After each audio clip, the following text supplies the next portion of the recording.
Sa isang madilim na lugar, isang lalaki ang sinusubukan maglakad sa isang lubid, habang siya ay nakakatanggap ng hindi magagandang komento sa ibang tao, dahil sa kanyang pagiging isang barumbado. Hanggang sa tumindi ang mga kritisismo niyang natatanggap, siya ay tuluyang nahulog sa lubid, at biglang nagising mula sa masamang panaginip na iyon. Pumunta siya sa isang mataong kalye, kung saan doon ay may isang babae na hinaharas ng ilang miyembro ng isang gang. Sinubukan niyang pigilan ang mga ito na nagudyok naman sa siga na umatake, subalit dahil idol niya si The Boy Abunda, ay agad nang natulog ang lahat ng kalaban. Sinabi niya rito na tandaan ang kanyang pangalan upang ang mga weak ay umiwas sa kanya at ang mga malalakas ay humarap sa kanya ng direkta. Ipinakilala niya ang kanyang sarili bilang Haruka Sakura, na nagmula sa Frieren High School. Sa pag-alis ng bida, hinabol siya ng chicks upang magpasalamat, na kung saan labis niya itong ikinahiya, lalo na nang sabihin pa nitong ipaghahanda siya nito ng makakain.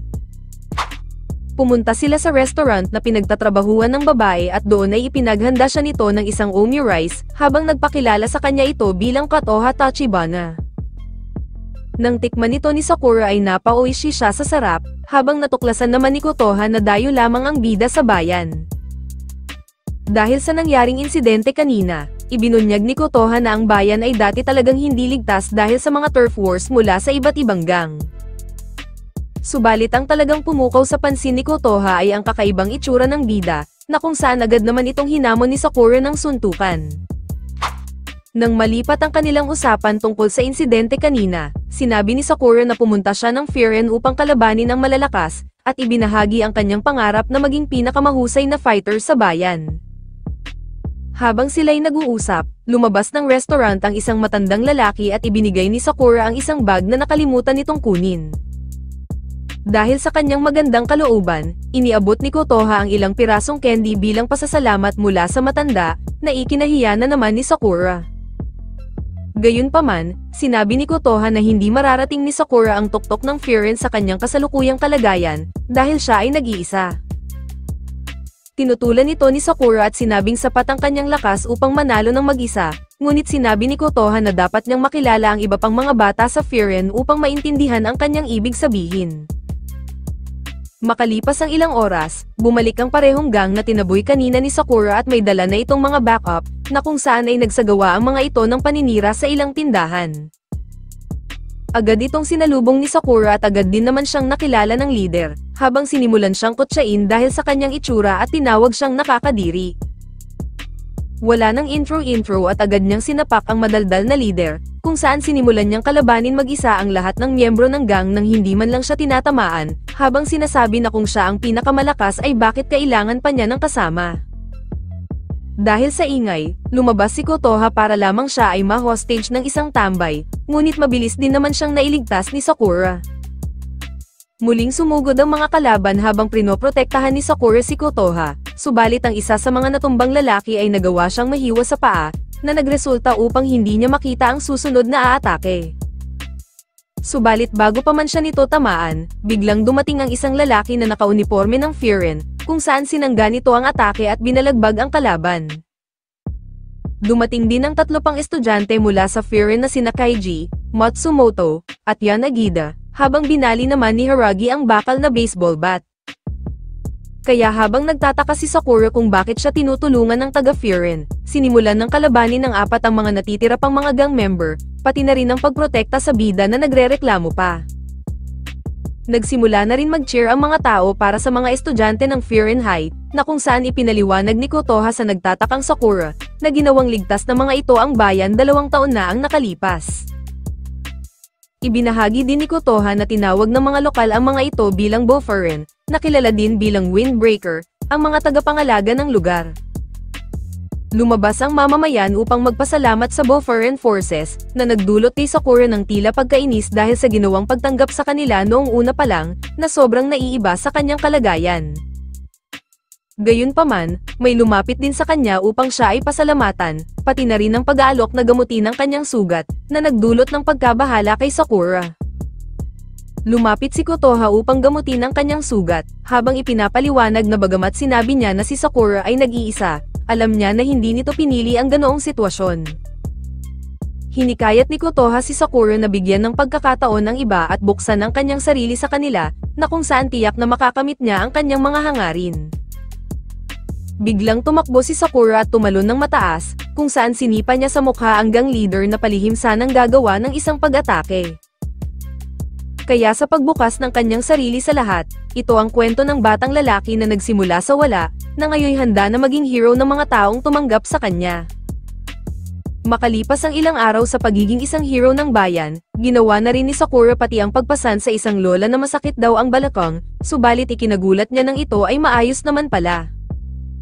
Gayunpaman, nagpasalamat pa din ang lola sa kanyang pagiging isang lifesaver, na ikinahiya na naman ng bida. Bago ang kanyang unang araw sa eskwela, ipinaghanda ni Kotoha si Sakura ng isang masarap na sandwich at sinabi na maraming nakakatuwang lalaki sa paaralan, tulad na lamang ng pumasok sa restaurant, ngunit biglang nadapa. Agad namang tumayo ang lalaki at nakita ang kakaibang kulay ng buhok ni Sakura, na naniniwalang ang puting buhok ng bida ay bunga ng malalang stress. Kaya habang natatawa si Kotoha ay ipinakilala niya ang lalaki bilang si Akihiko Nirei, na isang fanboy ng mga estudyante ng Frieren na naging mga hero ng bayan. Nang tanungin ni Nirei kung bakit mayroong walang koneksyon sa Frieren nang naroon, sinagot siya ni Sakura na balak niyang makuha ang pinakamataas na pwesto, at maging pinakamahusay sa mga hero ng Frieren. Subalit sinabi ni Nirei na huwag siyang masyadong mangarap dahil baka makalbo siya ng tuluyan, bago ito nagpas siyang umalis at maghanda sa unang araw ng eskwela, ngunit nauntog pa. Nang makaalis ang payaso, nagtataka si Sakura kung paano yun nakapasok ng Frieren, at malamang ay duwag pagdating sa tunay na laban. Dahil dun, hinikayat ni Kotoha si Sakura na palawakin ang kanyang pananaw, dahil hindi niya makikita ang tunay na anyo ng isang bagay sa kanyang unang pananaw at opinyon. Nang magpas siyang umalis si Sakura, inalok siya ng libreng tinapay ng may-ari ng panaderya dahil sa ginawa niyang kabayanihan kamakailan. Dahil alam nilang tatanggihan ito ni Sakura ay ibinigay na sa kanya ang nakabalot na tinapay, habang inalok din siya ng libreng tinda ng ilang tindahan, na para tuloy siyang nag-shopping. Subalit habang napapaisip si Sakura kung bakit masyadong mabait sa kanya ang mga tao, bigla siyang nagulat nang may manghingi sa kanya ng tulong. Makikitang sinubukan pigilan ni Nirei ang isang grupo ng kalalakihan dahil sa ginawa ng mga itong pambabastos sa babae kanina. Dahil wala na ding laban si Nirei, nagpa siya nang umalis ang mga lalaki ngunit pinigilan niya ang leader, habang sinasabing malalagot sila sa Boferen.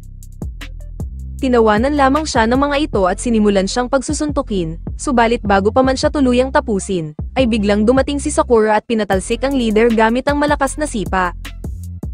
Nang sumugod ang mga Kanto Boys ay mabilis lamang ang mga itong pinabagsak ni Sakura, na ikinagulat naman ni Nirei at sinabing malamang ay nadismaya ang bida sa kanya. Tinawag siyang isang poser ni Sakura, na nag-joke naman kay Nirei na ikwento noong siya ay binubuli sa elementarya, hanggang sa isang taga-Frieren ang dumating upang tulungan siya. Sinabi niya na nais niyang maging malakas tulad ng mga hero mula sa Frieren, subalit ang totoo ay siya lamang ay isang nakakaawa. Doon na bumukas ang puso ni Sakura at naalala ang kanyang komento kanina tungkol kay Nirei, kung saan nagkamali siya at sinabing hindi isang duwag o mahinang fighter si Nirei. Bigla naman dumating ang babae na humingi ng saklolo sa kanila kanina at nagpasalamat sa kanilang dalawa, na ikinahiya na naman ni Sakura. At dahil sa ginawang pagligtas ni Sakura kay Nirei, umandar na naman ang pagiging fanboy nito at kinuha ang lahat ng datos ng bida. Kinutongan tuloy siya ni Sakura, ngunit inaya niya ito na sabay na silang pumunta sa paaralan upang dumalo sa entrance ceremony. Pagdating nila sa Frieren High na puno ng graffiti ang buong gusali at ang pinaniniwalaang headquarters ng Boferen, nakita nila ang mga roster ng klase at natuklasan na magkaklase pala sila. Subalit ang pananabik ni Nirei ay agad na napalitan ng takot, nang malaman na ang isang estudyante ay nasa kanilang klase. Kaya nagmakaawa siya kay Sakura na maging magalang sa lahat at ngumiti lamang hanggat maaari, ngunit nagulat siya nang makitang nagsisimula na itong magpainit at handa ng makipagsuntukan. Nang pumasok sila sa classroom ay sinalubong sila ng masasamang tingin ng mga estudyante, habang lumapit sa kanila ang isang estudyante na may pangalang Suo Hayato, na nagpahayag na may naninirahan na sinaunang espiritu ng Chino sa kanyang mata. Pagkatapos ay lumapit si Suo kay Sakura na handa ng makipagsuntukan, subalit pinuri lamang siya nito sa ginawa niyang pagtatanggol sa bayan, na ikinatuwa naman ng ilang mga estudyante.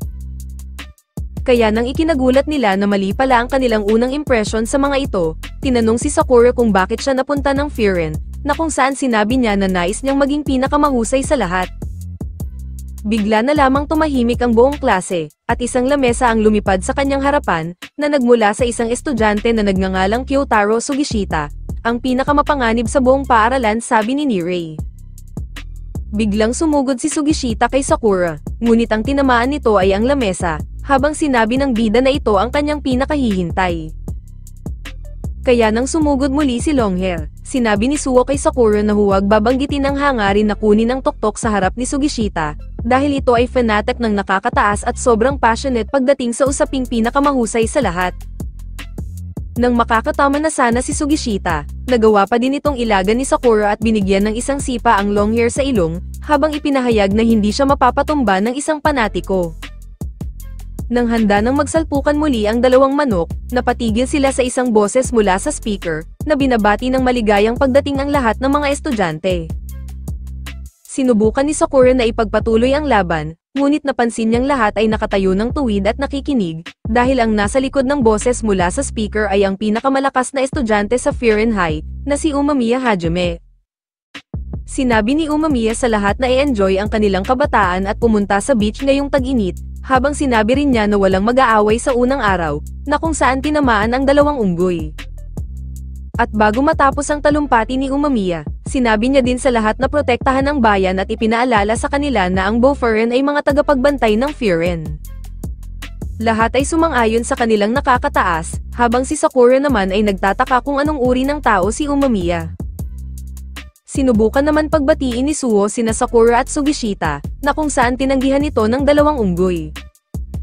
Subalit matapos ang maikling pag-uusap, nakumbinsi sila ni Suo na makipagayos sa isa't isa, habang natuwa naman sa kanya ang kanyang mga kaklase, dahil sa galing niya sa pakikipaglaban. Bigla naman may dumating na isang lalaki sa classroom at dinala sila nito sa labas ng gusali, kung saan naroon si Toma Hiragi na magiging responsable sa kanilang klase. Nakilala ito ni Sakura noong tinulungan niya si Kotoha, ngunit mabilis na lumapit sa kanya si Hiragi at sinabing huwag niyang babanggitin ang pangalan ni Kotoha doon.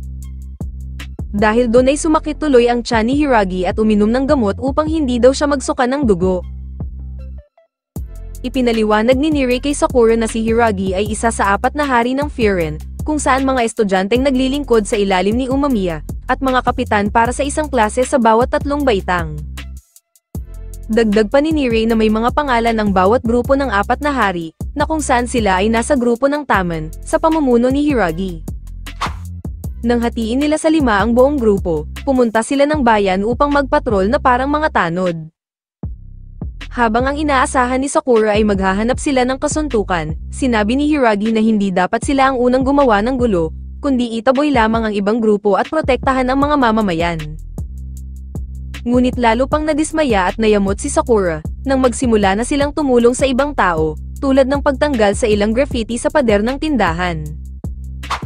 Nang matapos ang kanilang side hustle, dinala ni Higari ang grupo sa hangganan ng teritoryo sa pagitan ng Boferen at isa pang grupo, ang Shishitoren.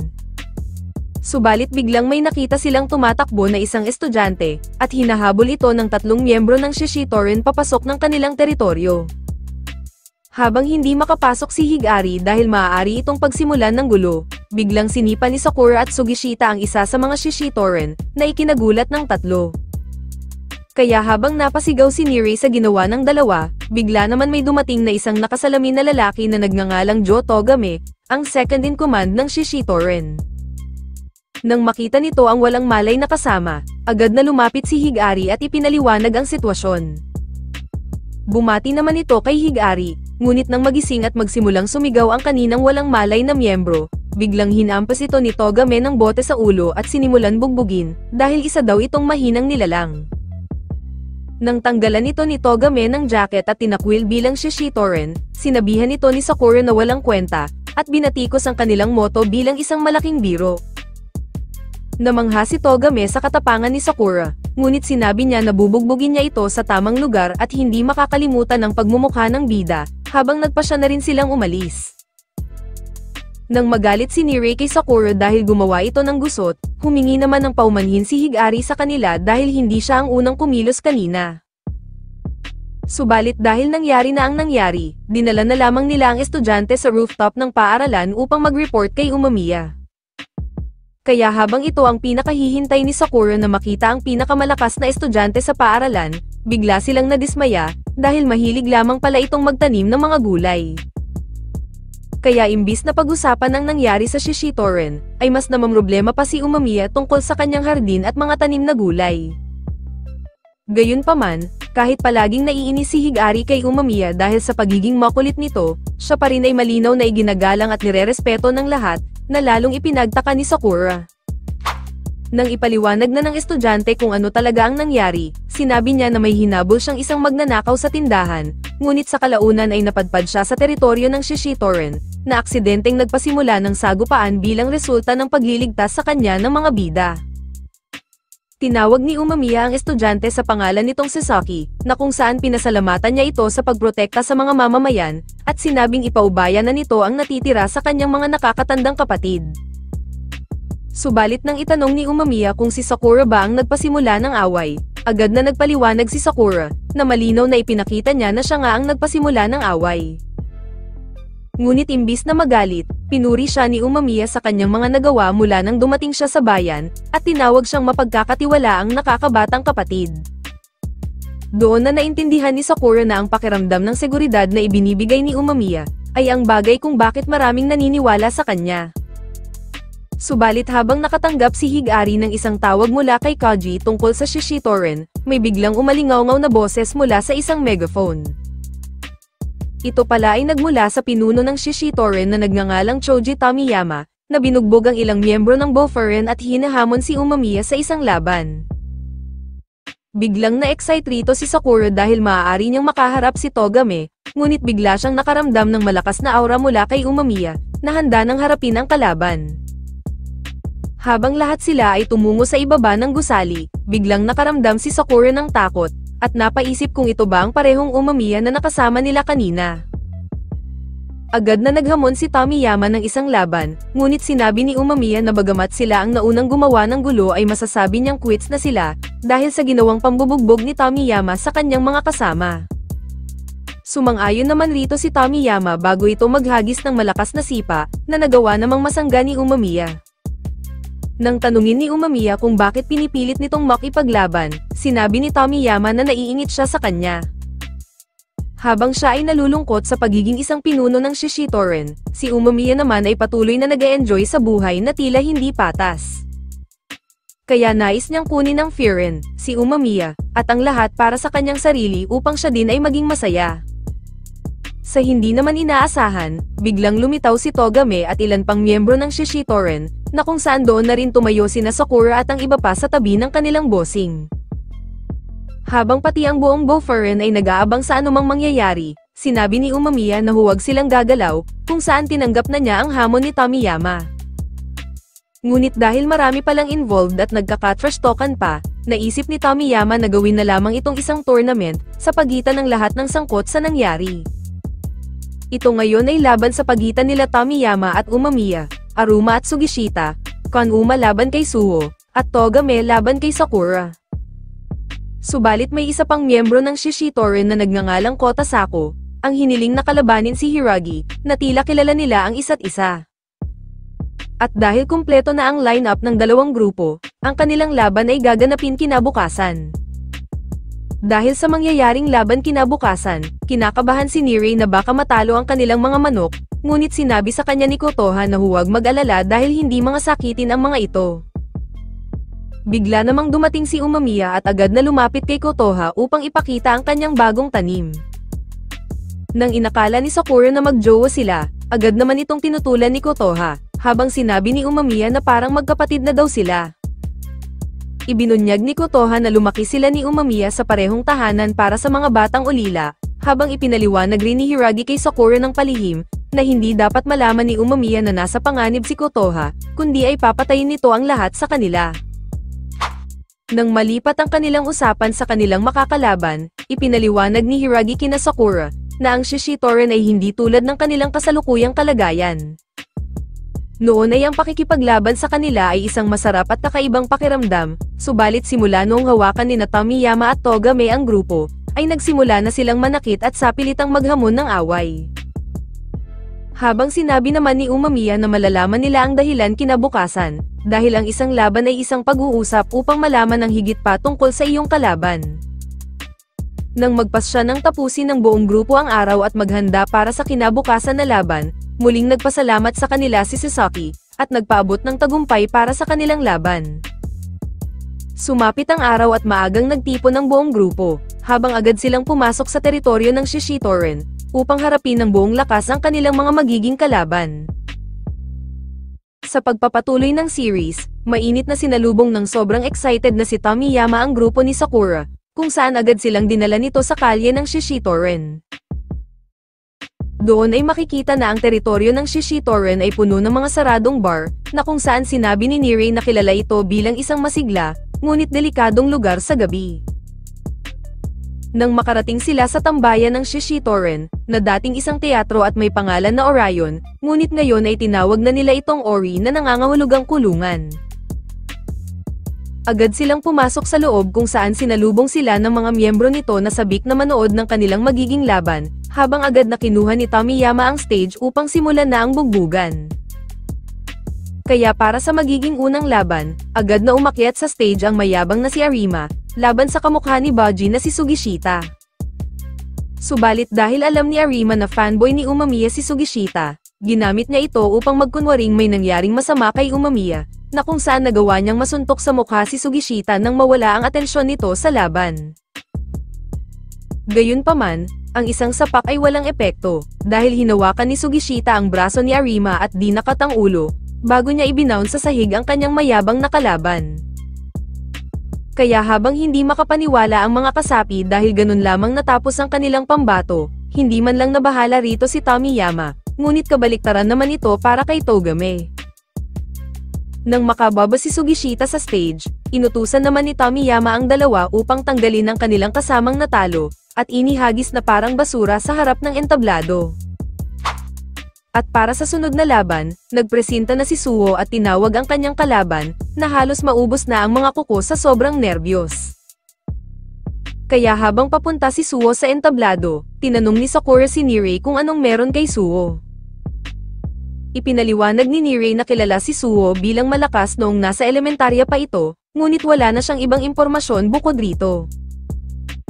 Habang wala ding impormasyon rito si Hiragi, sinabi ni Umamiya na ang alam niya lang kay Suo ay isa itong mabait na tao.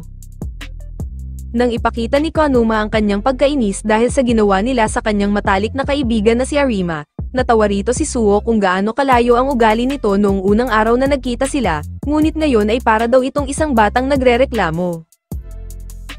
Dahil doon ay nainis si Kanuma ngunit madali lamang na nailihis ni Suo ang kanyang atake, at pagkatapos ay pamwesto sa kanyang harapan na may tindig ng isang martial artist.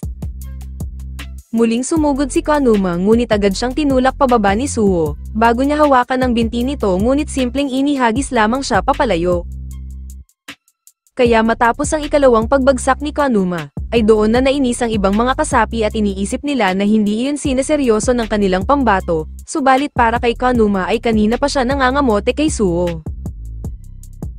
Hindi sumuko si Kanuma ngunit kahit anong gawin niya ay mabilis na naiiwasan at naka-counter ni Suo ang kanyang mga pag-atake. Bagamat maaaring sinasadyang pahiyain ni Suo ang kanyang kalaban, lumalabas na sinusubukan niyang turuan ito ng leksyon.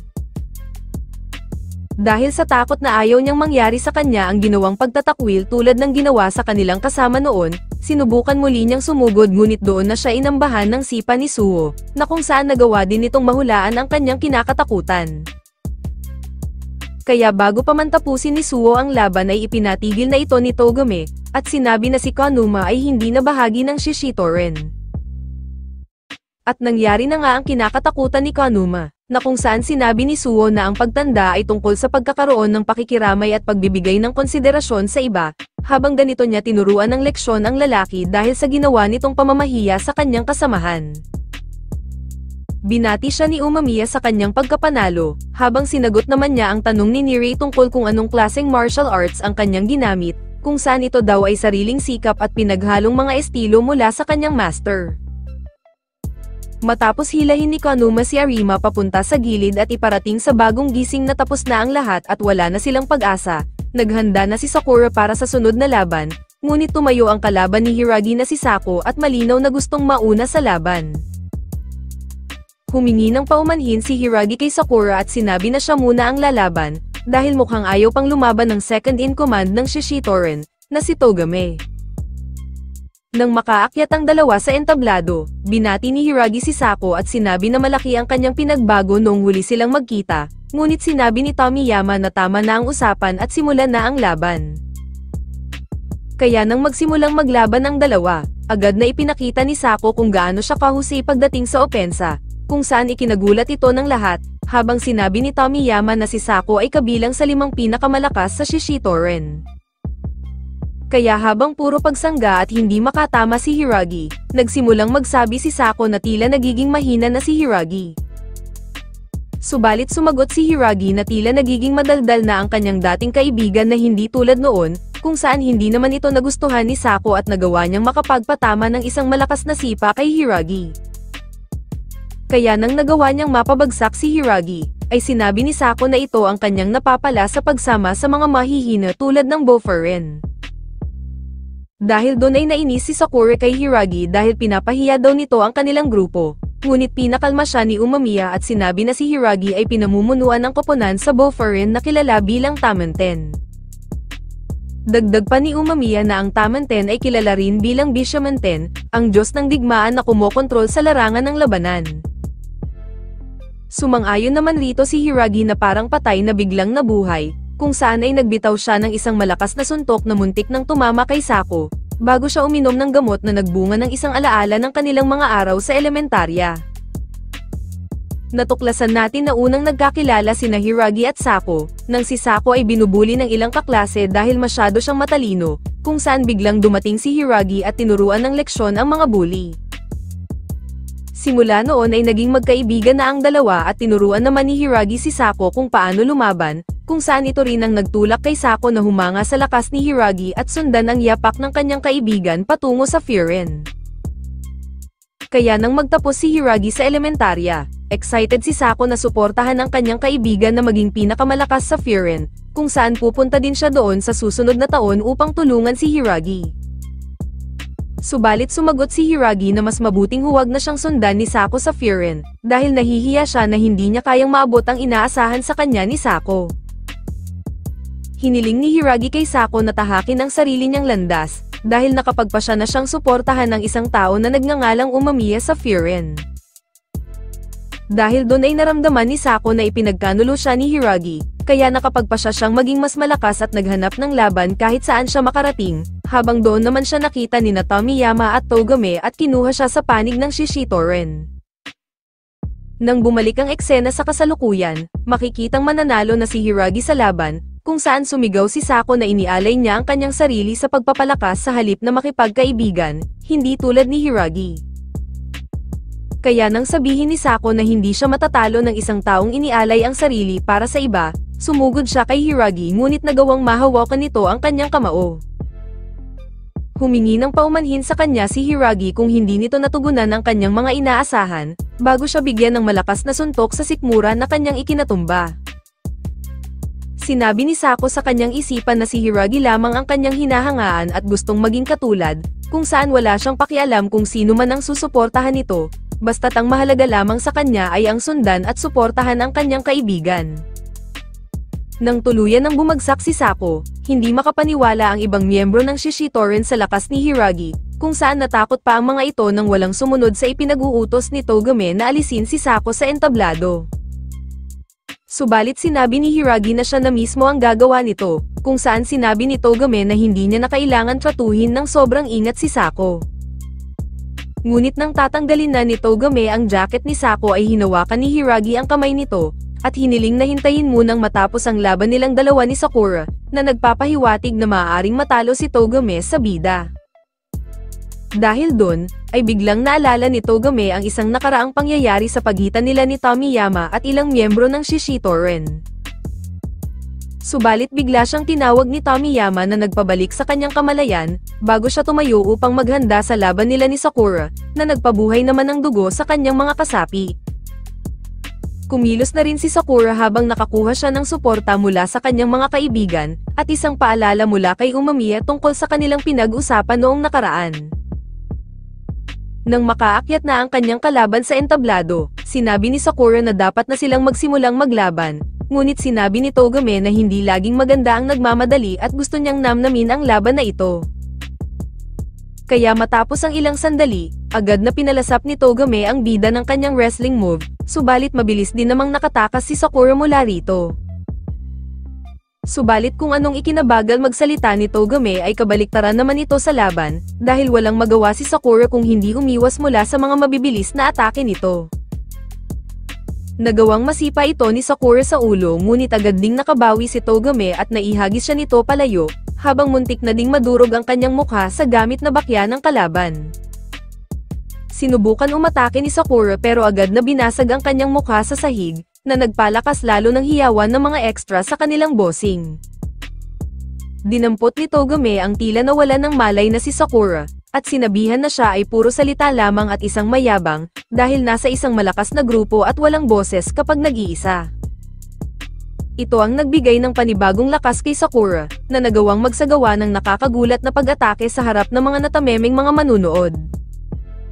Dahil kay Togame ay naalala ni Sakura ang mga tao niyang kinamumuhian, at sinabing hindi siya matatalo rito kahit ikamatay pa niya ito, bago siya muling umatake na napilitang dumipensa si Togame. Natapos ang tagpong ito sa isang malakas na sipa ni Sakura, ngunit matapos lamang ang ilang sandaling paghinto ay agad na gumanti ng malakas na sipa si Togame sa dibdib ng bida. Lumapit si Togame habang ipinapaliwanag ang mithiin ng Shishitoren at kung ano ang ibig sabihin sa kanila ng debosyon sa kapangyarihan, bago niya tapakan ang ulo ni Sakura patungo sa sahig.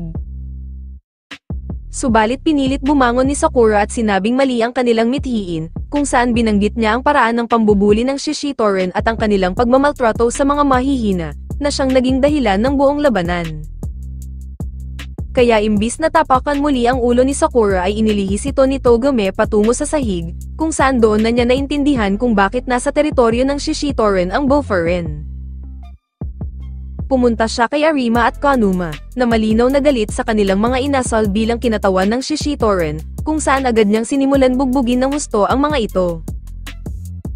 Doon ay hindi makapaniwala ang lahat habang pinapanood kung paano niya tanggalan ng mga jacket ang mga ito, bago siya bumalik sa laban nila ni Sakura, na nagsimula naman ng isang flashback kung paano siya napunta sa Shishitoren.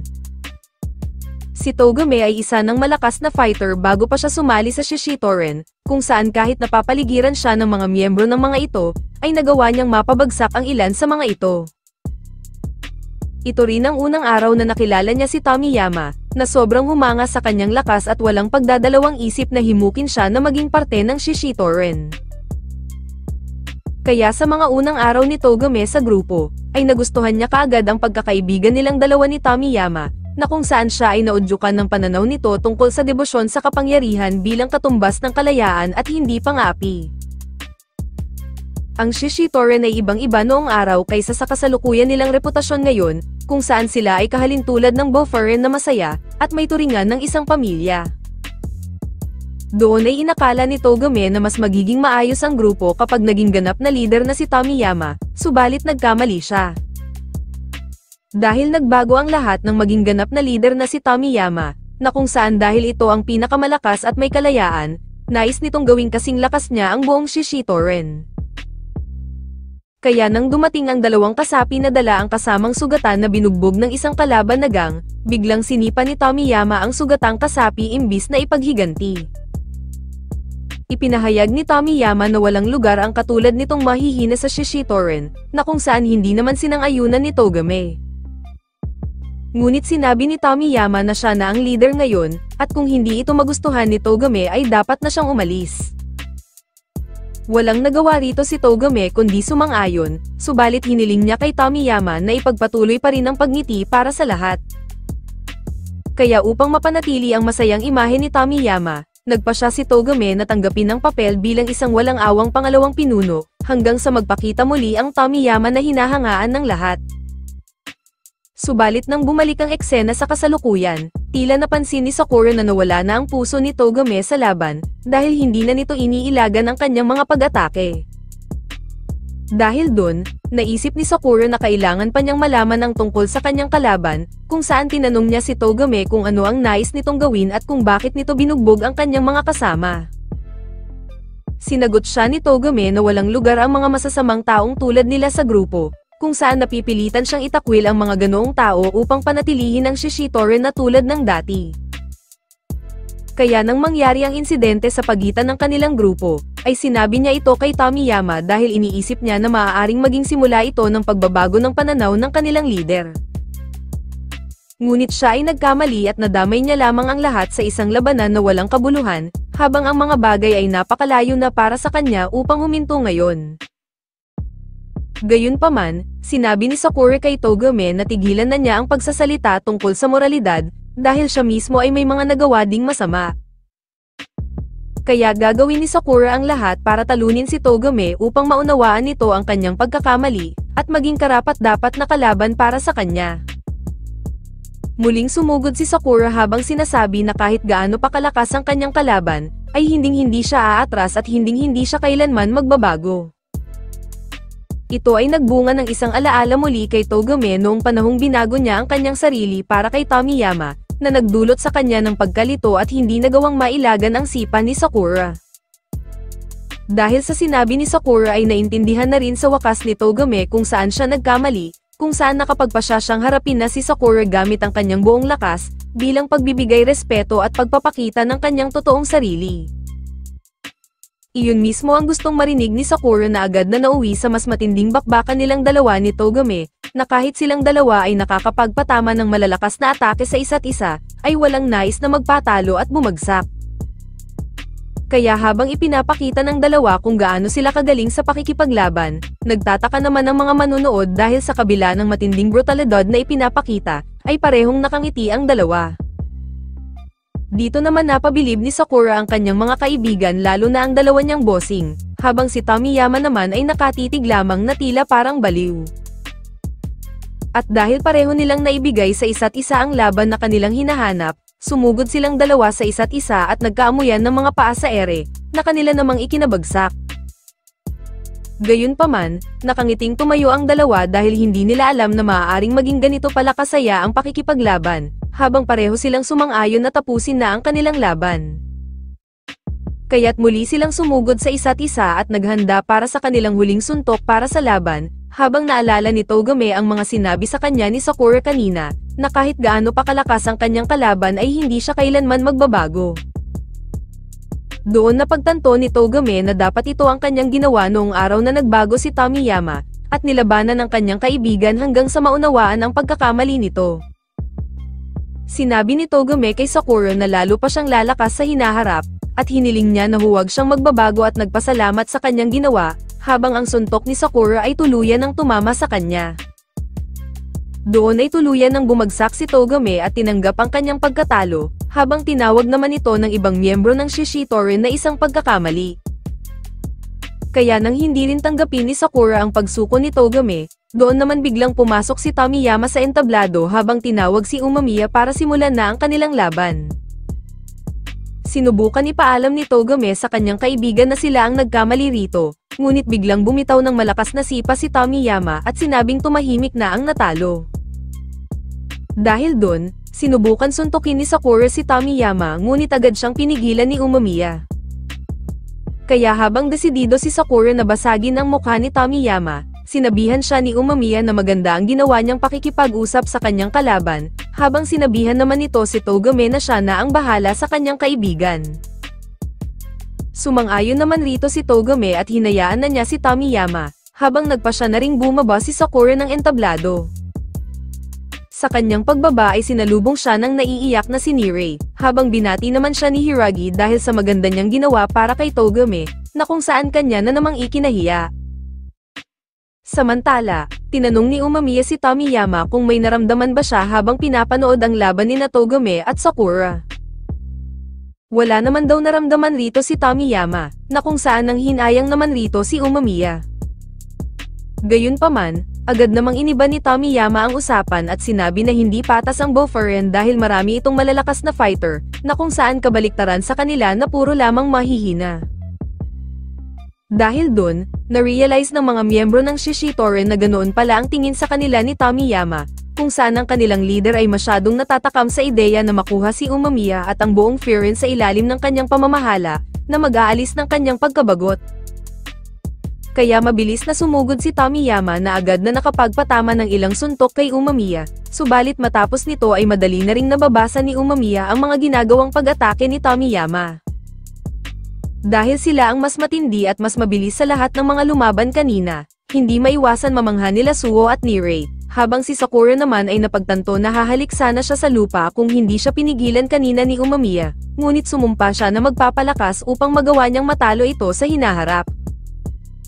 Balik sa dalawang leader, biglang sumugod si Tomiyama ngunit nakaramdam siya ng isang death punch mula kay Umamiya, na kung saan agad naman niya itong naiwasan pero biglang bumulwak ang dugo niya sa ilong. Kaya sinabi ni Umamiya na kung hindi naunawaan ni Tomiyama ang kanyang ibig sabihin kanina, ay wala itong tsansa na manalo sa kanya. Sa pagpapatuloy ng laban ng dalawang leader ng magkabilang gang, patuloy ang pagpapaulan ng mga suntok at sipa ni Tomiyama kay Umamiya, ngunit napansin niyang tila wala itong epekto sa leader ng Bofurian. Nang sagutin siya ni Umamiya na dahil ang kanyang mga suntok ay magagaan at walang ipinaglalaban, ikinagalit ito ni Tomiyama at muli siyang umatake, ngunit muling inulit ni Umamiya na wala siyang nararamdaman at pinabagsak ito gamit ang isang malakas na suntok. Kaya habang hindi makapaniwala rito ang kanyang mga kasamahan, tumayo si Tomiyama at sinabi kay Umamiya na tumabi ito sa kanyang daraanan dahil makukuha na niya ang kanyang kalayaan. Muling umatake si Tomiyama habang ipinapaliwanag na ang ibig sabihin sa kanya ng kalayaan ay kasiyahan, at ang ibig sabihin naman ng kasiyahan ay lumaban sa mga malalakas na kalaban. Ngunit sinabi ni Umamiya na mukhang hindi masaya si Tomiyama at malinaw na hindi nito naiintindihan kung ano talaga ang kanyang gusto sa buhay. Kaya ipinahayag niya ang kanyang pagkaawa kay Tomiyama at sa grupong pinamumunuan nito, habang ipapakita niya kung paano maging isang tunay na leader kasabay ng isang malakas na suntok. Doon ay nagkaroon ng vision si Tomiyama na biglang naglaho ang kanyang mga kasama, habang sinimulan na niyang questionin ang kanyang sarili.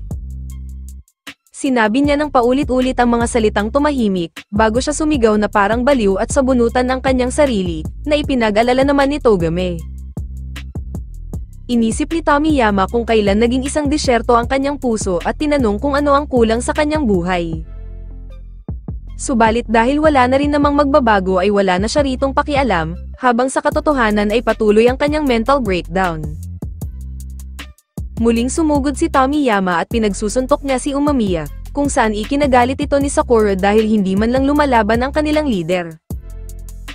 Nang tumigil si Tomiyama, ay humingi ng tawad si Umamiya dahil hindi niya intensyong itulak ito sa ganoong sitwasyon, subalit lalo lamang magiging mahirap sa kanya kung ipagpapatuloy niyang wasakin ang lahat.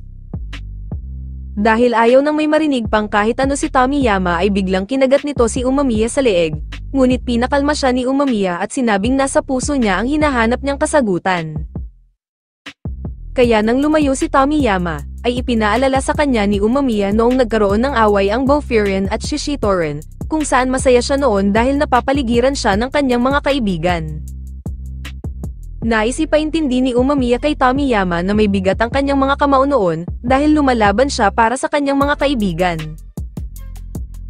Kaya nang tumayo si Umamiya ay hinawakan nito ang mukha ni Tomiyama, habang pilit na pinapaalala kung ano siya noon at kung ano ang dapat gawin ng isang leader.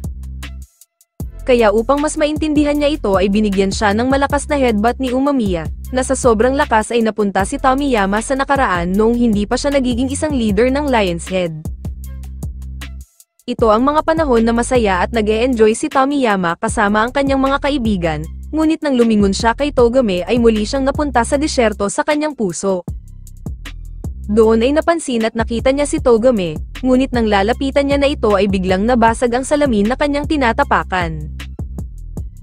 Nang magising si Tomiyama ay nakita niya ang malungkot na mukha ni Togame, kung saan agad niyang napagtanto na natalo siya kay Umamiya.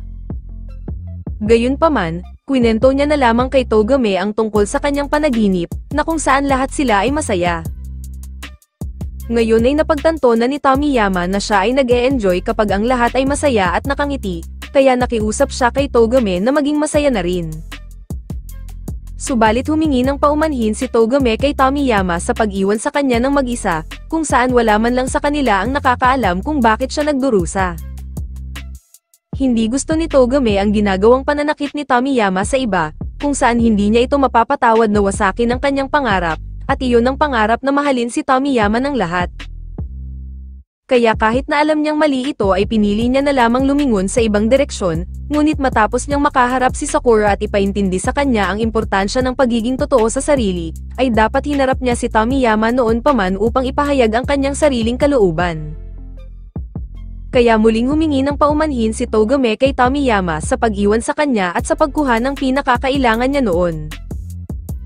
Sumagot si Tomiyama na inakala niyang magiging mas masaya siya kapag naging ganap na siyang isang leader, kung saan hinalintulad niya ito sa isang kayamanan sa tuktok ng isang bundok. Subalit nang marating niya ito at natuklasan na wala itong laman, wala siyang naramdaman na kahit ano at nagdulot ito sa kanya ng takot. Dahil hindi na niya alam kung saan siya papunta at hindi na niya rin alam kung ano ba ang dapat niyang gawin, doon na niya sinimulang sisihin ang kanyang grupo dahil ito daw ay mahina, na hadlang sa kanyang kasiyahan. Sinabi ni Tomiyama na hindi inagaw ni Togame ang kanyang kaligayahan kundi siya mismo ang nagtapon nito, kung saan napagtanto niyang malaya na siya noon pa man, noong sila ni Togame at ang iba pa ay laging masaya. Nagpasalamat si Tomiyama kay Togame sa pagpapanatili at pagprotekta ng lahat, kung saan inamin na siya lang ang hindi nakakita ng sakit na idinulot niya. Dahil sa mga salita na iyon ay hindi napigilan ni Togame ang kanyang emosyon, habang hindi na rin napigilan ni Tomiyama ang kanyang mga luha, at humingi ng tawad sa kanyang mga ginawa. Kaya habang tahimik ang lahat ng tao sa teatro, ay lumapit si Tomiyama kay Umamiya at ibinigay ang kanyang jacket, bilang tanda ng kanilang pagkatalo habang hiniling na siya na ang manguna sa Shishitoren. Subalit biglang tinanggihan ito ni Umamiya dahil masyado na daw malaki ang kanyang grupo at medyo masakit na ito sa ulo, kung saan hindi naman sila makapaniwala. Kaya sa halip ay hiniling na lamang ni Umamiya na maging magkaibigan sila, at ipagpalagay na lamang na ito ang kanilang unang pagtitipon. Napatawa na lamang si Tomiyama sa kahilingan ni Umamiya, habang pinauwi naman na nito ang lahat dahil tapos na daw ang palabas. At bilang selebrasyon, nagkaroon ng isang maliit na kainan ng grupo ng Bofurian kasama sina Togame at Tomiyama. Kaya habang kain ng kain si Umamiya, napapatanong naman si Sakura kung paano nito nagagawang kumain kasama ang taong nakalaban lang niya kanina. Subalit nagulat na lamang ang lahat nang biglang yumuko si Togame, kung saan humihingi ito ng paumanhin dahil sa nangyaring insidente, habang yumuko na rin si Tomiyama dahil kasalanan din daw niya ito. Dahil doon, ay ibinigay ni Umamiya ang desisyon kay Sakura kung ano ang kanilang magiging hatol, kung saan sinabi ni Togame na tatanggapin niya ang kahit anong parusa. Na-realize ni Sakura na hindi naman ganoon kasama si Togame, kaya sinabi niya na lamang rito na maging maayos siyang tao at huwag nang gumawa ng mga walang kwentang bagay, kung saan nangako naman si Togame. Matapos yun, tinanong ni Tomiyama si Umamiya kung bakit niya nagagawang maging masaya, kahit siya pa ang pinuno ng Bofurian. Ipinaliwanag ni Umamiya na ito ay dahil gusto niya lamang ang kumain kasama ang lahat, mag-usap at mag-enjoy, kung saan wala itong kinalaman sa kanyang pagiging isang pinuno. Nang sumang-ayon rito at ihambing ni Tomiyama ang kanyang sariling mga karanasan at mga natutunan, muli niyang tinanong si Umamiya kung bakit siya naging leader kahit alam na niya ang lahat ng ito. Sinabi ni Umamiya na nais niya lamang na mapanatiling masaya at nakangiti ang lahat, kung saan ang pagiging isang leader ang pinakamabuting paraan upang magawa ito. Subalit sinabi ni Umamiya na kung may iba pang paraan para magampanan ang kanyang mga tungkulin nang hindi niya kailangan maging pinuno, ay mas pipiliin niya iyon. Dagdag pa ni Umamiya na hindi daw siya naging isang leader dahil itinalaga niya ang kanyang sarili o dahil siya ang pinakamalakas, kundi tinulungan siya ng mga taong nakapaligid sa kanya upang maabot niya ang pinakatuktok. Kaya sinabi ni Umamiya na ang kanyang pangarap ay naging pangarap na din ng lahat, na kung saan upang matupad ang mga ito ay nangako siyang hinding-hindi matatalo, ano pa man ang maging balakid. Sinabi ito ni Umamiya habang nakatingin kay Sakura, habang naintindihan na rin ni Tomiyama ang ibig sabihin ng pagiging isang pinuno. Kinahapunan, bago maghiwalay ang dalawang grupo, binigyan ni Umamiya si Tomiyama ng isang tinapay, habang tumango naman si Togame kay Sakura, na mahiya-hiya pang nagpaalam ang bida. Nang makaalis na ang mga taga-Frieren, sinabi ni Tomiyama kay Togame na alam niyang hindi maitatama ng paghingi ng tawad ang kanyang mga ginawa, ngunit alam niya sa kanyang sarili na kailangan niya silang lahat. Sumang-ayon naman sa kanya si Togame, kung saan sa pagkakataong ito ay nagpasya silang hahanapin na ng magkasama ang sagot, habang masayang pinagsasaluhan ang tinapay na ibinigay ni Umamiya. Nang makarating na sina Sakura sa Frieren, sinalubong sila ng nag-aalalang si Sasaki, kung saan nagpasalamat itong umiiyak nang malaman na maayos silang lahat. Dumiretso sila sa kapehan ni Katoha, kung saan napansin nito na puro bangas ang kanilang mukha habang si Suo lamang ang natirang pogi. Ngunit doon ay napagtanto ni Sakura na tama ang mga sinabi sa kanya noon ni Katoha, na hindi siya kailanman makakarating sa tuktok kung siya lamang mag-isa. Aalis na sana ang bida nang bigla siyang pigilan ni Umamiya, dahil ipagdiriwang daw nila ang ginawang pakikipag-usap ni Sakura sa laban. Matapos maghanda ni Katoha ng mga kape, tinanong ni Umamiya si Sakura kung kamusta daw ang naging pag-uusap nila ni Togame. Nang sabihin ni Sakura na wala naman daw siyang narinig na boses sa mga kamao nito, doon na siya pinagtawanan ng lahat habang humingi naman ng paumanhin si Umamiya, dahil hindi niya daw ito ipinaliwanag ng mabuti. Nilinaw ni Umamiya na ang kamao ay isa sa paraan upang iparating mo sa isang tao ang nais mong sabihin, kung saan ito ay isang primitibong paraan ng pagpapahayag kung gusto mo o kinamumuhian mo ang isang tao. Sinabi ni Umamiya na tiyak na nagkaroon ng pakikipag-usap si Sakura kay Togame at mas naging malapit siya rito, dahil ipinagtanggol niya ito noong inatake ito ni Tomiyama. Subalit nang tanungin ni Sakura kung bakit kailangan pa nila itong ipagdiwang, sumagot si Umamiya na dahil ito ay ang nagpasaya sa kanya. Inamin ni Umamiya, na may pag-aalinlangan siya tungkol kay Sakura noong marinig niyang nagmula ito sa labas ng bayan, ngunit dahil sa kamakailang insidente, ay napatunayan niyang isang mabuting tao ang bida. Subalit naiinis pa rin si Sakura kung paano ni Umamiya natatanggap ng ganoon kadali ang mga bagay, partikular ang kabutihang ipinapakita ng Frieren. Sinabi niya na naroon siya para kunin ang pinakamataas na pwesto, ngunit ngayon ay hindi na siya sigurado dahil hindi niya kailanman natutunang tanggapin ang sinuman. Sinabi ni Sakura na ang pag-abot sa tuktok ng Frieren ang magbibigay daan sa kanya na tanggapin ang kanyang sarili, ngunit dahil lumalabas na kailangan niya ang suporta ng ibang tao, at hindi niya kayang tanggapin ang sinuman, ay imposible na niyang maabot ito. Gayunpaman, sinabi ni Nirei kay Sakura na kayang tanggapin nito ang ibang tao, dahil sa kabila ng nangyari sa kanya kahapon ay sinabi ni Sakura na hindi siya walang kwenta, at ito ay labis niyang ikinatuwa. Dagdag pa ni Umamiya na upang magkaroon ng usapan sa isang tao ay kailangan mo silang tanggapin, at nangyayari iyon kapag gusto mo silang makilala. Dahil nagkaroon si Sakura ng magandang usapan kay Togame ay ibig sabihin nun ay kaya niyang tanggapin ng ibang tao, habang ito ay nangangahulugan na kaya niyang abutin ang tuktok ng Frieren.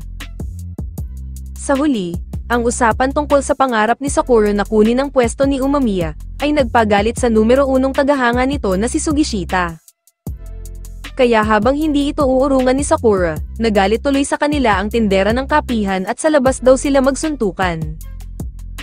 Sa sumunod na araw, habang iniisip pa rin ni Sakura ang mga sinabi sa kanya ni Umamiya, bigla na lamang dumating sina Nirei at Suo, na kanya naman ikinagulat. Sabay-sabay silang pumasok sa paaralan, kung saan napansin ni Nirei na maraming estudyante ang nakatingin sa kanila. Ngunit nang pumasok na sila sa silid-aralan, ay pinagkaguluhan sila ng kanilang mga kaklase upang magtanong tungkol sa naging laban nila sa Shishitoren. Kaya nang ituro ng dalawa si Nirei upang ito ang sumagot ng mga tanong ng kanilang mga kaklase, bigla naman dumating ang isa nilang kaklase na palaging nagwo-workout, na si Taiga Sugera. Habang kilala ito na may parehong antas ng lakas tulad nila Suo at Sugishita, bigla itong nag-flex ng kanyang mga muscles at tinanong si Sakura kung ano ang kanyang kagandahan. Kaya habang lumalabas na masyadong obsessed si Sugera kung ano ang kagandahan ng isang tao, bigla nitong nakita ang secret notebook ni Nirei na naglalaman ng mga detalye ng kanilang mga kaklase, kung saan kinilala niya ito bilang kagandahan ni Nirei. At dahil hindi pa ito nakontento, inaya pa nito ang lahat na mag-food trip daw sila mamayang uwian habang pag-uusapan daw nila ang kanilang mga katangian, ngunit nilayasan siya ng kanilang mga kaklase. Kaya kahit maging si Sugishita ay ayaw sumama sa nakakaboring niyang trip, inaya niya na lamang ang tatlo at pumunta sila sa isang restaurant na may temang wrestlingan. Habang umo-order ang apat, biglang pumasok sa restaurant ang isa pa nilang kaklase na may kasamang babae, na si Mitsuki Kiryu. Nang makita ito ni Sakura na hawak ang kamay ng babae ay biglang namula na naman ang bida, habang nagpa siya namang umupo ang dalawa sa likuran. Habang hindi maitago ni Nire ang kanyang excitement dahil ang 4 sa 5 na pinakamalakas sa kanilang klase ay nasa iisang lugar, naging interesado tuloy si Sakura kung gaano kalakas si Kiryu. Ipinaliwanag ni Nire na si Kiryu ay nag-aral sa pang-rich kid na paaralan, kung saan noong nasa unang taon pa lamang nito ay tinalo ang 30 third-year student nang siya lamang mag-isa. Dahil doon ay naisip ni Sugera na interesado si Sakura kay Kiryu, kaya tinawag niya ito sa kabilang table, na nagresulta naman sa isang awkward na tinginan ng dalawa. Naalala naman daw ni Kiryu si Sakura, ngunit dahil busy siya ngayon sa kanyang kadate ay sa paaralan na lang daw sila mag-usap. Dahil doon ay napahiya daw tuloy si Sakura, kaya lumapit si Sugera sa lamesa nila Kiryu at hiniling na makipag-usap sa kanila. Hindi ito nagustuhan ni Kiryu at pinatigil si Sugera, habang sinabi niya na ang malaking pangangatawan at malakas na boses ni Sugera, ay maaaring ikatakot ng kanyang babaeng kasama. Kaya kung ipagpapatuloy daw ni Sugera ang ganoong approach, ay hindi siya magkakaroon ng jowa. Dahil doon ay humingi ng paumanhin si Sugera sa babae, ngunit nagpa siya na lamang na umalis ang dalawa upang pumunta sa ibang lugar. Ngunit matapos lamang umalis ng dalawa, agad ang mga itong pinalibutan ng ilang mga extra sa labas kasama ang isang galit na lalaki sa harap nila. Nang lumabas sina Sakura, doon nila nalaman na ang babae ay hindi talaga kasintahan ni Kiryu, kundi sinagip niya ito mula sa isang lalaking nanggugulo rito, ngunit ngayon ay bumalik ang lalaki na may dala ng restback. Agad namang pinuri ni Sugera si Kiryu dahil sa kanyang ginawa, samantala ang kanilang kalaban ay kanina pa sumisigaw at hindi niya pinapansin. Kaya nang sumugod ang lalaki ay mabilis itong pinabagsak ni Sakura, habang tinawag niya ang mga itong walang kwenta dahil nananakit sila ng ibang tao. Natuwa naman ang dalawa sa ginawa ni Sakura, habang sinabi ni Suo sa babae na huwag siyang mag-alala dahil ang 3 lalaki sa kanilang panig ay talagang malalakas. Nang magsimula ang laban, ay ikinagulat nila na ang una pang bumagsak ay ang malaki at ang matsyong si Sugera. Subalit ang kanilang gulat ay napalitan ng paghanga, nang pigilan ni Sugera ang sumunod na atake, at sinabing pinapauna niya muna talaga ang kalaban bago niya ito binigyan ng isang German suplex. Samantala, naiinis naman si Sakura kay Kiryu dahil patuloy nitong ibinabato sa kanya ang mga kalaban, kung saan inakala ni Kiryu na mas mabilis daw matatapos ang laban kung gagawin niya ito. Sinabihan naman ni Suo si Kiryu na huwag mag-alala sa kasama niyang babae dahil siya daw ang bahala rito, kaya nang may sumugod nga sa kanila ay pinataob lamang ito ni Suo. Samantala, matapos naman iligtas ni Sakura si Kiryu ay pumayag na siyang ibato sa kanya ang lahat ng kalaban, upang sa gayon ay matapos na daw nila ang laban. Kaya matapos nilang mapabagsak ang lahat ng nanggugulo, tinuruan ni Sugera si Sakura ng moto ng Boffiren, na kung saan naalala ito ni Sakura noong binanggit ito ni Hiragi. Matapos naman magsitakbuhan ang mga nabugbog ay nagpasalamat ang babae sa ginawang tulong ng mga bida, habang nagpa siya na rin itong umalis. Hindi naman daw akalain ni Kiryu na magaling palang makipaglaban si Sakura, na kung saan buti na lang daw ay nalaman niya ito bago sila pumili ng grade captain.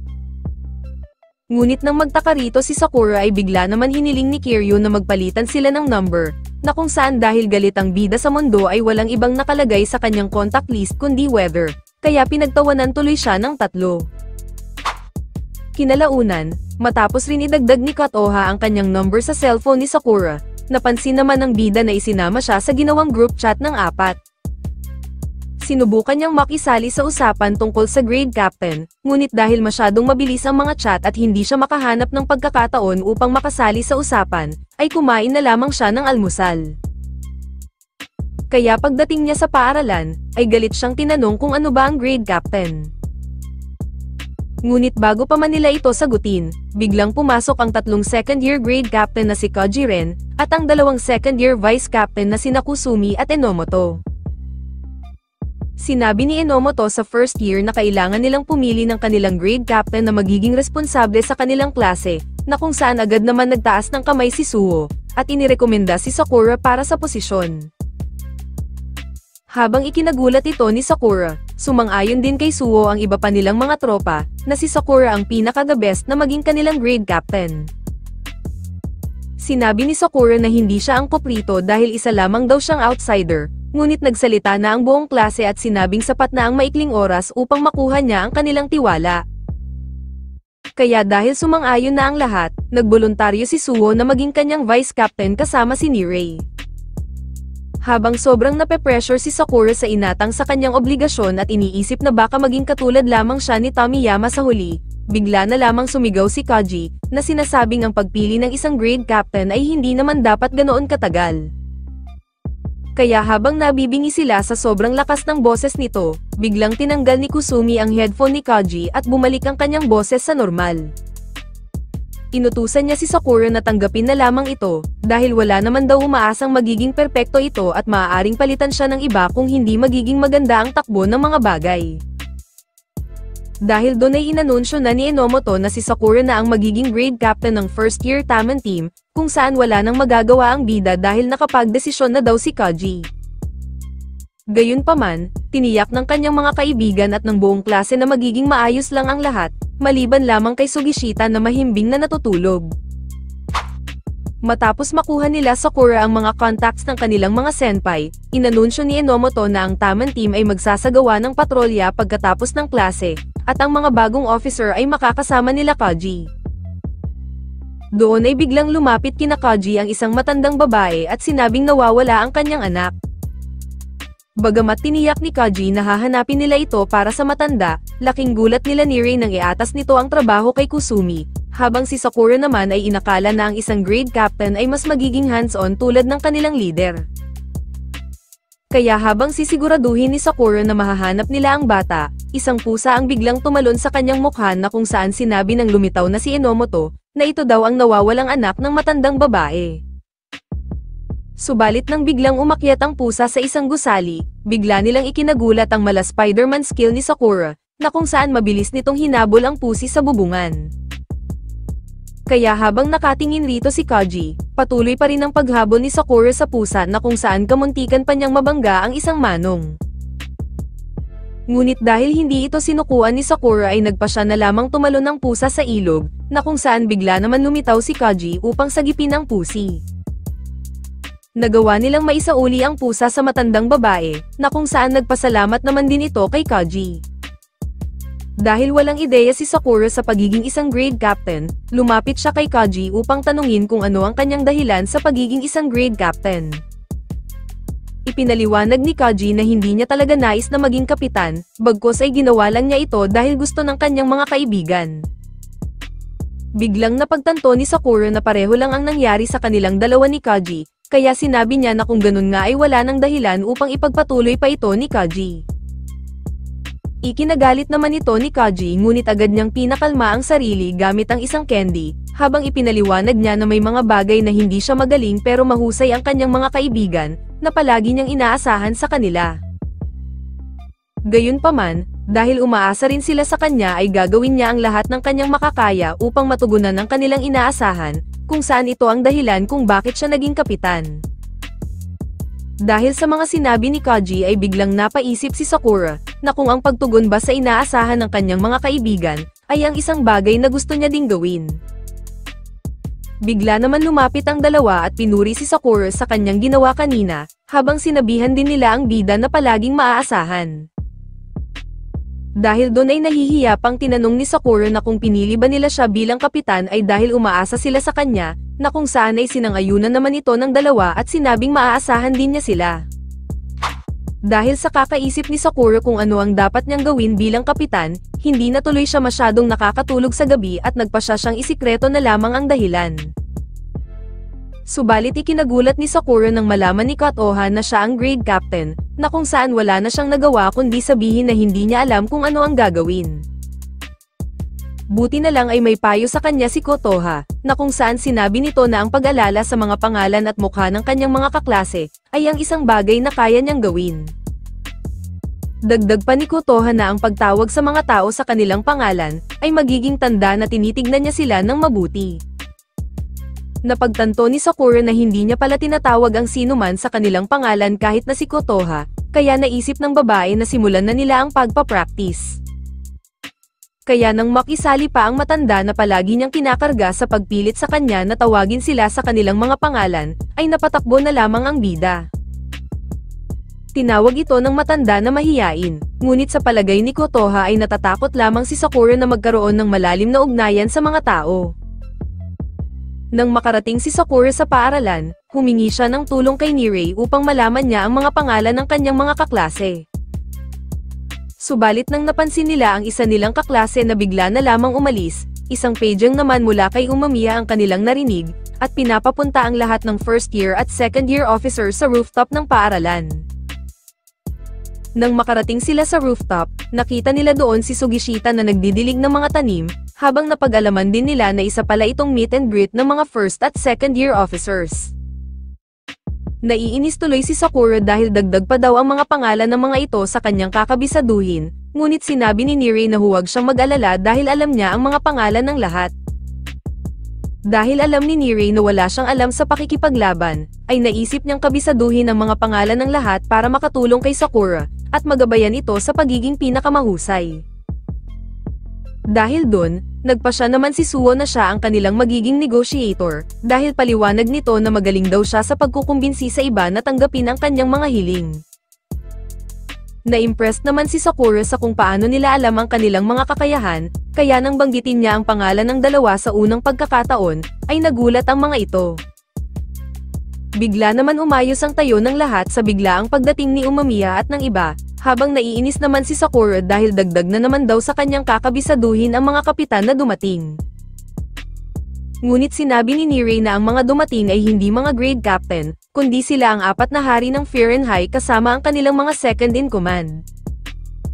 Ipinakilala ni Nirei ang mga ito kay Sakura na sina Hiragi ang pinuno ng kanilang Taman team, si Mizuki ang pinuno ng Kamoko team, si Momose ang pinuno ng Zojo team, at ang mukhang lalaki na si Tsubakino ang pinuno ng Jikoko team. Habang silang apat ang bumubuo ng core ng Boferen, si Umamiya naman ang tumatayong leader ng lahat at yumuko sa mga bagong grade at vice grade captain. Sinabi ni Umamiya sa mga bagong officers na kailangan niya ang kanilang tulong dahil hindi niya kayang gawin ang lahat ng mag-isa, at umaasang tutulungan nila ang kanilang mga kaibigan at ang mga tao, habang tumingin siya sa biglang nagtaka na si Sakura.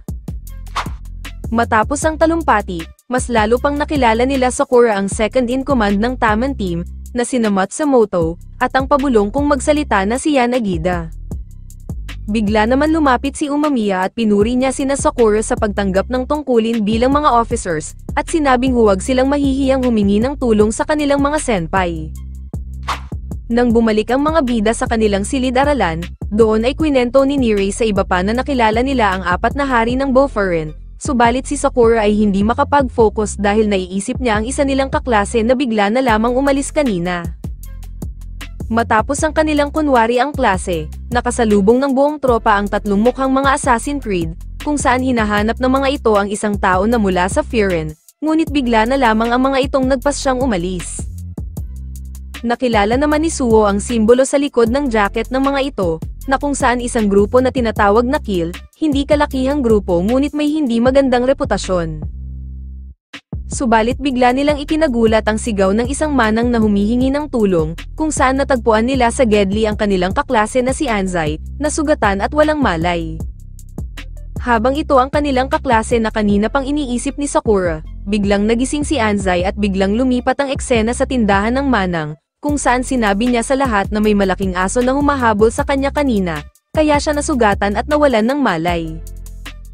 Nang walang naniwala sa kanyang kwento, nagpa siya na lamang si Anzai na umalis, ngunit diretsahang tinanong siya ni Suo na kung ito ba ay tungkol sa grupong Kill. Sinubukan pa itong itanggi ni Anzai, ngunit masyado siyang obvious at nagpa siya pa din na umalis. Nang sabihin ni Nirei na kailangan nilang tulungan si Anzai, Sumagot si Sakura na hindi naman ito nagbigay sa kanila ng detalye at hindi rin humihingi ng tulong, kaya hindi sila dapat makialam. Ngunit nang iginiit ni Nirei na kailangan nila itong tulungan dahil parte pa din siya ng kanilang klase, biglang naisip ni Sakura ang mga sinabi ni Umamiya, na nag-udyok sa kanya na umalis dala ang binigay na pagkain ni Manang. Napag-usapan ni Kiryu kung paano hindi kailanman naging tapat si Sakura, bago sabihin ni Suo kay Nirei na magiging maayos lang ang lahat. Samantala ay nakipagkita naman si Anzai sa isang babae, at pinag-usapan nila ang isang tao na nagngangalang Nagato. Sinabi ni Anzai na nabigo siyang maibalik si Nagato mula sa kill, ngunit kailangan niya pa rin itong gawin bago lumampas si Nagato sa isang hangganan na hindi na nito mababalikan. Nang sabihin ng babae na humingi na lamang sila ng tulong mula sa Boferen, sinabi ni Anzai na ito ay kanyang personal na problema at hindi niya maaaring idamay rito ang kanyang grupo. Sinabi ni Anzai sa babae na magiging maayos din ang lahat, bago ito nagpas siyang umalis.